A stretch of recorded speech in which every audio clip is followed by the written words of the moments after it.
नमस्ते दोस्तों। आपने एक लाइन तो अक्सर सुनी ही होगी। इस जगत सराय में मुसाफिर रहना 2 दिन का, क्यों वृथा करे गुमान मूर्ख इस धन और जोवन का। क्या मतलब है इस बात का? इस जगत सराय में मुसाफिर रहना 2 दिन का, क्यों वृथा करे गुमान मूर्ख इस धन और जोवन का। क्यों गुमान करते हो कि आपको जो मिल गया, जो संपत्ति आपको मिल गई, कुछ मिल गया, आप लोगों को गाली देते फिरते हो, आप किसी की इज्जत नहीं कर पाते हो। तो ऐसा क्यों अपने गुमान में रहते हो? क्योंकि ये देने वाला भी वही है, और जिस दिन ये छीनेगा वही छीन लेगा। और साथ तो आप वैसे भी कुछ नहीं लेके जाने वाले हो। ना तो ये शरीर आपके साथ रहेगा, ना ये धन आपके साथ रहेगा। रहेगा तो सिर्फ आपके कर्म, आपका व्यवहार, आप कैसे जिए, आपने कितने लोगों को कष्ट दिया, कितने लोगों की नाइंसाफी की, ये आपके कोई काम नहीं आने वाला है। क्योंकि जब आप पर वो नशा होता है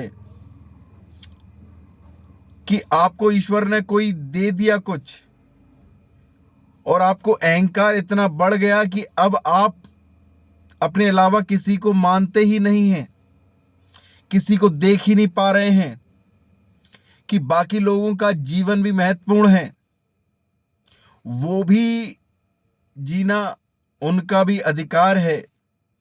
आपको कोई चीज मिल गई तो इसका कतई मतलब ये नहीं हो जाता है कि आप राह चलते लोगों की पगड़ियां उछालते चलें, उनको कुछ कहते चलें, उनका तिरस्कार करते चलें, उनको अपमानित करते चलें, उनके गलत व्यवहार में आप रहें। क्यों इस शरीर को सर्वे सर्वा मान रहे हो? माटी का है ये, माटी ही रौंद देगी इसको एक दिन। माटी से निकले हो और माटी को ही चैलेंज करते हो। आप भी माटी के, वो भी माटी का। आपकी माटी माटी और उसकी माटी कुछ भी नहीं। क्योंकि आपकी माटी इस समय कुछ कीमत की है, तो उसकी माटी की कोई कीमत ही नहीं। उसकी माटी भी वही माटी है जिस माटी ने आपको बनाया। दोस्तों, तो इस जगत सराय में 2 दिन रहना है सिर्फ।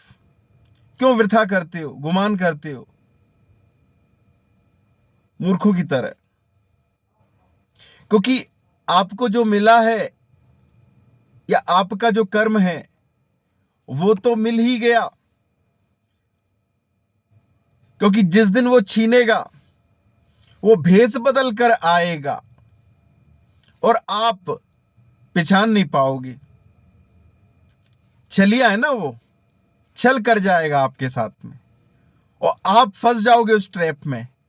और फिर याद करोगे उसी को कि मैंने ऐसा क्या किया था जिस कारण से आज मैं फंस गया। दोस्तों, सुख में सुमिरन करे ना कोई, दुख में करे सब।